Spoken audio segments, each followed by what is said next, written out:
What's going on, everybody? So in today's video, we are going to be covering the common mistakes that are made in maintenance dieting. Okay, the last video is what is a maintenance diet? How do we do the math to get into maintenance? Now we're going to talk about the mistakes that are commonly made when people are doing maintenance diets. So mistake number one is actually something I covered in the original presentation that I did, and that is choosing a fad diet for your fat loss plan, like choosing a keto diet or something like that. The reason why that is a problem for maintenance is there's no simple way to transition from one of those types of diets to a more normal eating plan. So for instance, if you're on keto, you've been eating a very low amount of carbohydrates for the last 6 weeks. Once you add carbohydrate back in, it's going to cause a lot of weight fluctuation because of the water that's being added. So how do you know, are you adding water weight back on or are you actually adding fat? So hopefully none of you did those fad diets.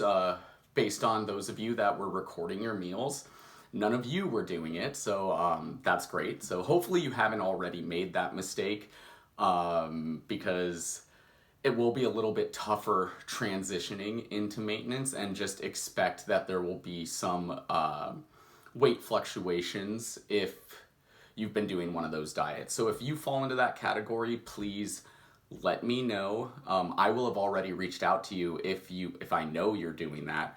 If I don't, if I'm unaware that you're doing it, if you're doing it without making me aware of it, let me know so I can help you go to maintenance better and set the expectations for what will happen in your first 2 weeks of maintenance. So the next mistake is not really knowing how many calories or servings of food you've been eating to maintain your weight prior to this fat loss phase. Now I know almost all of us fall into that category. We were not tracking before, so this fat loss diet was based off the numbers on the scan. Ideally, moving forward, keep watching and logging your foods. Know how much you're eating, know how many calories or how many servings you're getting per day, so that the next time you do a fat loss diet, you already have those maintenance calories. So those of you who were tracking prior to our fat loss diet, you guys are good.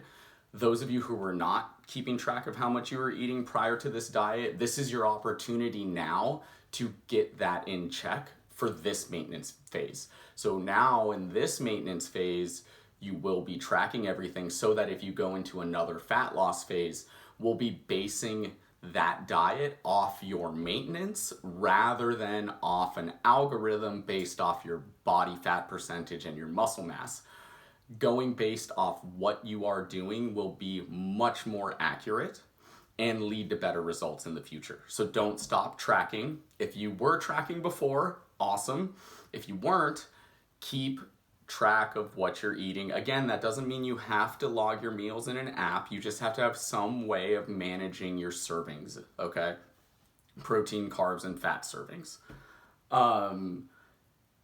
Mistake number three is we've just done this massive 6-8 week diet. Now we are no longer on that diet. The mistake is adding in a bunch of cheat meals in that first 1 to 2 weeks after your diet. The reason why that is a problem is that food is so hyper palatable. You are so hungry from dieting for the last 6 weeks. It is so easy to overeat in those first 2 weeks. And yes, you'll gain a ton of water. You'll likely gain fat too.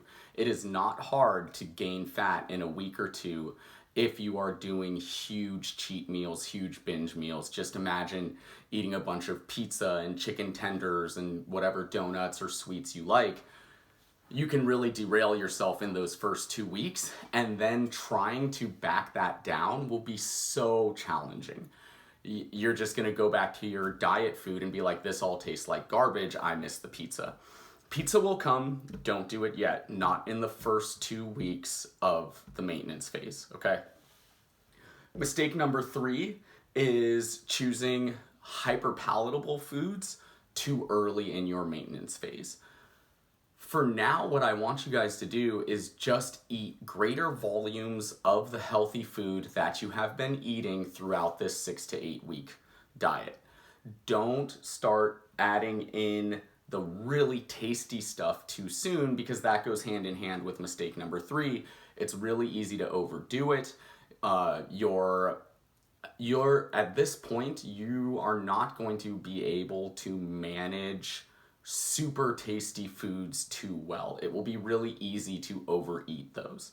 So stick with the diet foods that you've been eating for the last few weeks. Do that for another couple weeks before you start introducing those super tasty things. For instance, if you've been eating rice and veggies and meat, eat more rice and veggies and whatever fat. You don't need to add more meat, but eat more of the other stuff that you have been eating, and you'll find after adding in greater servings of those foods, you'll feel fuller, but you're not gonna be like, oh my God, I can eat an entire another plate of rice and veggies and meat. Whereas if you throw in something like a pizza,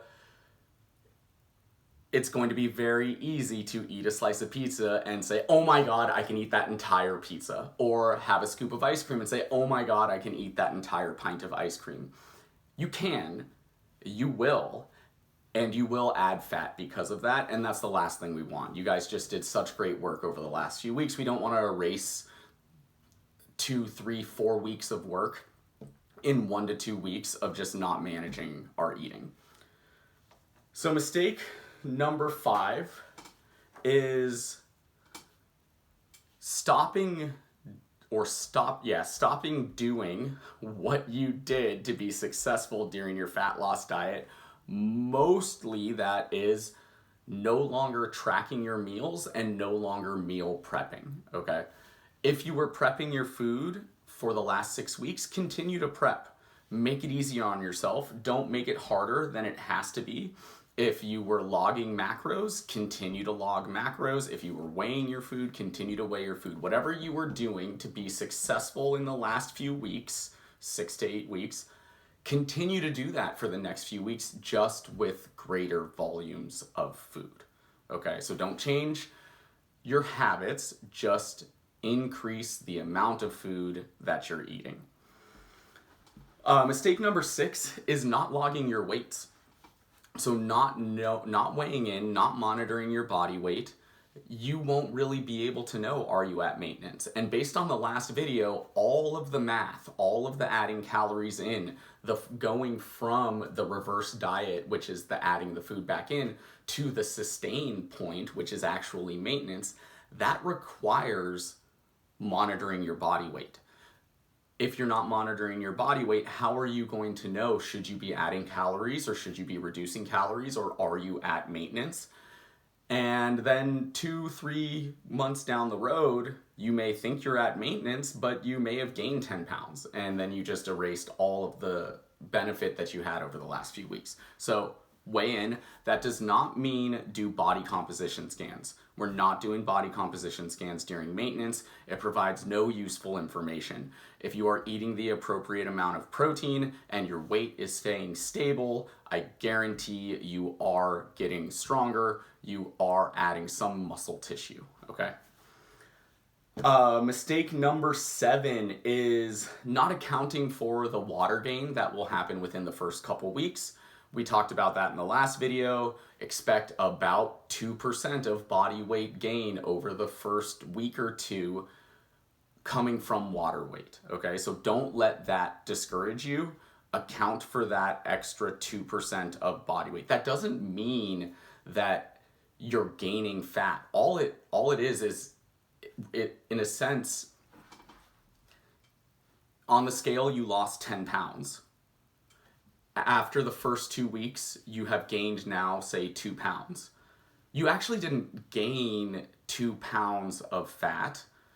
In actuality, you only lost 8 pounds to begin with. So the scale says you lost 10, you actually lost 8 because 2 pounds of that was water. So don't let that discourage you. Account for some amount, about 2% of body weight, to come back as water weight, right?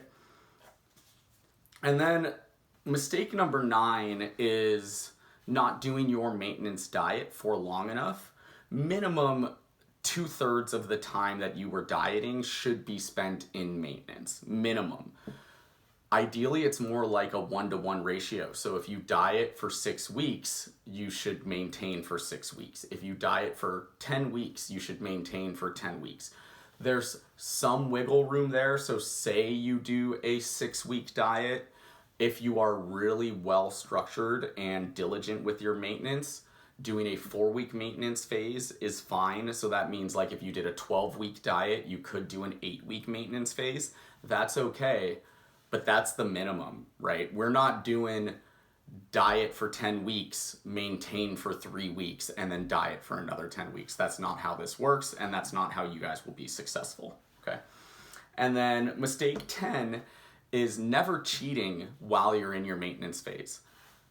Maintenance phase is about eating the amount of calories or food that lets our body weight stay stable. There is room for enjoying yummy foods, night outs with friends, night outs with your partners, birthday parties, all that stuff can fit into a maintenance diet. This is also the best time to enjoy those so that when you go on your next fat loss diet, you don't feel like you have to have those foods because you've just been eating them for the last few weeks, 6 weeks, 12 weeks, whatever it is. You have been eating some of those super yummy foods that you love so much. So when you are committed to do another 6 to 12 week fat loss diet, it's not going to feel like you're losing anything major because you know you had it before, you're going to have it again in the future. It's just this next 6 to 12 weeks, you're not going to have it. That's way easier to wrap your mind around than feel like I'm never going to have these foods again for the rest of my life. Okay, so enjoy your life. That's ultimately like goal number 1 is enjoy your life while not doing harm to others, right? So eat the foods that you want to eat in moderation, okay? And now mistake number 11, it's, I guess it's kind of pedantic that this is a mistake on the maintenance phase. It's not doing a maintenance phase. That is mistake number 11. And that's what most people do. And that's why most people are not successful with their long-term fat loss goals. Not doing a maintenance phase will lead to failure in the future. You are never reducing the fatigue of dieting. You are never, like both psychological and physical fatigue of dieting. It is hard on your body. Going to maintenance will allow you to recover those systems so you can do another well-managed, well-planned fat loss diet. It prepares your body to be ready for that next fat loss diet. How many people, show of hands, you lose the weight and then you're happy. So you lose weight for 6 weeks, 10 weeks, and then over the next 6, 10, 12 weeks, that weight starts slowly coming back on, right? That is the problem that most people see from not doing maintenance, right? So the weight comes off and then it goes back on, and then it comes off and it goes back on. Now, if my goal was to get as much money as you guys as possible, then yeah, don't do maintenance. You guys gain the weight back on and then you have to do another fat loss diet, and then you gain the weight back on and you got to pay me again and you do another fat loss diet. That is not what I want from you guys. That's not the kind of money that I want to make. It doesn't make me feel good in my heart, okay? I want you all to be successful and maintain the losses that you had, or gains, however you want to look at it, over this last 6 to 8 week fat loss cycle, okay? I want you to sustain it, and doing a well-managed maintenance phase is the best way to sustain it. It also will prepare your body for the next fat loss phase. So I know some of you have goals beyond what you achieved during this first 8 weeks, 6 weeks. That's fine. Totally cool. We have a long time to achieve those goals, and the best way to achieve it is lose some weight, maintain that weight. Lose some weight, maintain that weight. If you could lose 5 pounds a month, 6 months out of the year, that's 30 pounds across the year, right? So you lose 5 pounds in 1 month. That I know that's a little bit more, but it's just simple math, right? It's a little bit more than what most of us would target in a month of fat loss. But you lose 5 pounds, you maintain that new 5 pound lighter body weight. Then you lose 5 pounds and you maintain that 5 pound lighter body weight. So you have over, now that's a 4 month period, right? Lose, maintain, lose, maintain. So you've lost 10 pounds in 4 months.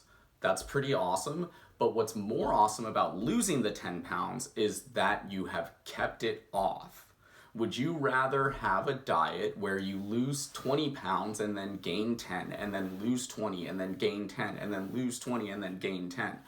Or would you rather have a diet where you lose 10 and then maintain and then lose 10 and then maintain and then lose 10? The latter will be much easier psychologically and way easier physically on your body. It's also really good for hormones, right? Doing the former, which is the lose, gain, is one step away from disordered eating.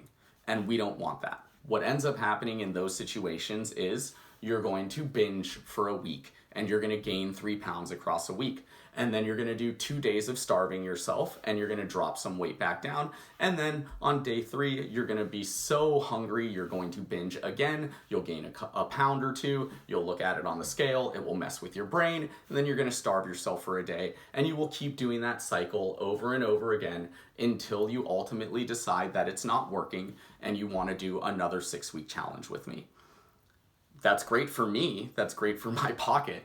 But that's not great for you or your health, your mental well-being, or anything like that, all right? So lose the weight, have a plan for maintenance, maintain your new body weight until you're no longer feeling hungry all the time and you're no longer feeling fatigued from the last diet. And then when you're ready, do another fat loss phase, drop that weight, and then maintain again. You do that cycle over and over until you're at your ideal body weight, and then you can maintain for the rest of your life, and it won't be that challenging, all right? Well, I know this is a lot. Ask a bunch of questions. As always, if it's a personal question for you, send it in a direct message. If it's a question that is more general or you think the whole group would benefit from it, leave it in the comments in the forum.